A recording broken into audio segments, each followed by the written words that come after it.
ଆଜ୍ଞା ସାର୍ ନମସ୍କାର। ସାର୍ ନମସ୍କାର। ନମସ୍କାର ଆଜ୍ଞା। ଆବେ ଶଳା ଟୁଙ୍ଗୁରୁ ତୁ କୋଉଠିକି ପଳେଇଥିଲୁ କି ବେ? 5 ଦିନ ହେଲା ସ୍କୁଲ ଆସିନଥିଲୁ ଯେ? ସାର୍ ଆମ ଗାଁ ଆମ୍ବ ଟୋଟାକୁ ହାଣ୍ଡିଆ ପିଇବାକୁ ପଳେଇଥିଲି ଆଉ।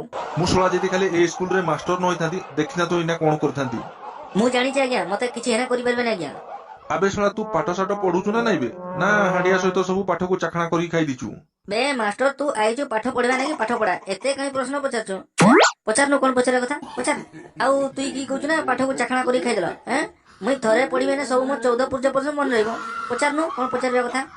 ଆଚ୍ଛା କହିଲୁ ଦେଖିବା ଟୁଙ୍ଗୁରୁ, ମନେକର ତୋ ପାଖରେ 6ଟା ପିଜୁଳି ଥିଲା, ସେଥିରୁ 2ଟି ପିଜୁଳି ପଚିଗଲା, ଆଉ କେତୋଟି ପିଜୁଳି ରହିଲା କହିଲୁ ଦେଖିବା? ସାର୍ ଆଉ କିଛି ପିଜୁଳି ରହିବନି। କଣ? ହଁ ସାର୍ ଆଉ କିଛି ପିଜୁଳି ରହିବନି। 2ଟା ପିଜୁଳି ପଚି ସାରିଲା ପରେ ମୁଁ ଆଉ ତାକୁ କଣ ଛାଡିବି? ବାକି ବଳକା ପିଜୁଳି ସବୁ ଖାଇଦେବି ନା ଆଉ। ଆବେ ଟୁଙ୍ଗୁରୁ, ବହୁତ ବଡ ବଡ କଥା କହୁଥିଲୁ, ଏବେ କି ଆନ୍ସାର ଦଉଛୁ ବେ? ଆବେ ବୁଝିଲୁ ନା ବେ ଟୁଙ୍ଗୁରୁ, ପରୀକ୍ଷା ଖାତାରେ ଯଦି ଏମିତି ଲେଖିବୁ ନା, ତୁ ଗଣିତରେ 10 ରଖିବୁ କି ନାହିଁ ମତେ ଲାଗୁନି।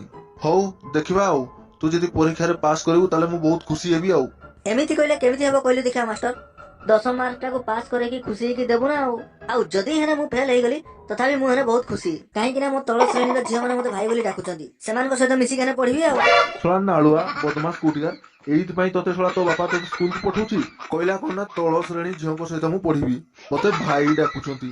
ସାର୍ ମୋ ନାଁ ହଉଛି ଟୁଙ୍ଗୁରୁ, ଆଉ ଟିକେ ଟୁଙ୍ଗୁରୁ ମୁଗୁରୁ ନହେଲେ ହେବ କେମିତି?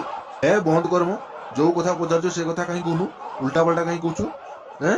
କାହିଁ ସ୍କୁଲ ଆସୁଛୁ ବେ ଅକାଳ କୁସୁମାଣ୍ଡ କୋଉଠିକା?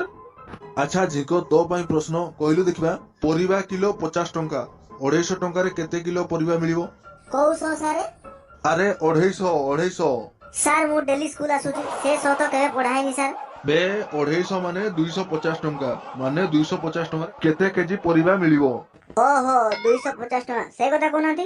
250 ଟଙ୍କାରେ ସାର୍ 4 କିଲୋ 500 ପରିବା ମିଳିବ। ଆଚ୍ଛା କୁନା, ତୁ କହିଲୁ ଦେଖିବା 10 ପୂର୍ବରୁ କିଏ ଆସିଥାଏ, 10 ପରେ କିଏ ଆସେ? ସାର୍ ଏକଥା କହିଲେ ମୋ ଘରେ ବାପା ବୋଉ ବହୁତ ଝଗଡା ଲାଗିବେ। କଣ ପାଇଁ? ସାର୍ 10 ପୂର୍ବରୁ ଆମ ଘରେ ବାପା ଥାଆନ୍ତି, 10 ପରେ ଆମ ପଡିଶା ଘର ଅଙ୍କଲ ଘର ଭିତରକୁ ଆସନ୍ତି। ବାଃ, କି ଉତ୍ତର ଦଉଛୁ ରେ କୁନା, ଏକଥା ଶୁଣିଲେ ତ ଯିଏ ନାହିଁ ସିଏ ଝଗଡା ଲାଗିବ ଆଉ। ମୁଁ ପୁରା ସାର୍ ସେଇଥିପାଇଁ କହୁନଥିଲି, ଆପଣ ତ ସାର୍ ବାଧ୍ୟ କଲେ ବୋଲି ଖାଲି କହିଦେଲି ଆଉ। ଆଚ୍ଛା ଏବେ ଭୂଗୋଳ ଟିକେ ପଢିବା। ଆଚ୍ଛା ଟୁଙ୍ଗୁରୁ, କହିଲୁ ଦେଖିବା, ମାଟି ତଳୁ ଯୋଉ ପଦାର୍ଥ ବାହାରେ ସିଏ ହଉଛି ଖଣିଜ ପଦାର୍ଥ, ସେଇ ଖଣିଜ ପଦାର୍ଥର ନାଁ ଗୁଡିକ କଣ କଣ କହିଲୁ ଦେଖିବା ଟିକେ? ସାର୍ ଆଳୁ, ମୂଳା, ପିଆଜ, ରସୁଣ ଇତ୍ୟାଦି ଇତ୍ୟାଦି ସାର୍। ଶଳା ଭୂଗୋଳରେ ବଢିଆ ଆନ୍ସାର ଦଉଛୁ ରେ ତୁ, ଭୂଗୋଳରେ ପୁରା 50 ରୁ 50 ରଖିବୁ ଆଉ। ବେ ଝିଙ୍କ ଆଉ କୁନା, ଥରେ ଖାଲି ସାରଙ୍କ ପାଖରେ ଟ୍ୟୁସନ ନେଇକି ଦେଖ, ଜୀବନ ସାରା ଆଉ ପାଠ ପଢିବାକୁ ହବନି। କାହିଁକି ନା ଏଇ ମାଷ୍ଟର ଶଳା ଯୋଉ ପାଠ ପଢଉଛି, ଜୀବନ ସାରା ପାଠ ପଢିବାକୁ ଇଚ୍ଛା ହିଁ ହେବନି ଆଉ। ଆଚ୍ଛା ଟୁଙ୍ଗୁରୁ, ତୁ ମତେ ଟେକୁଛୁ ନା ଟାଣୁଛୁ କହିଲୁ ଦେଖିବା? ନାଇଁ ସାର୍, ମୁଁ ତଳ ଆଡୁ ସିଢି ଲଗେଇକି ଟେକୁଛି ପରା।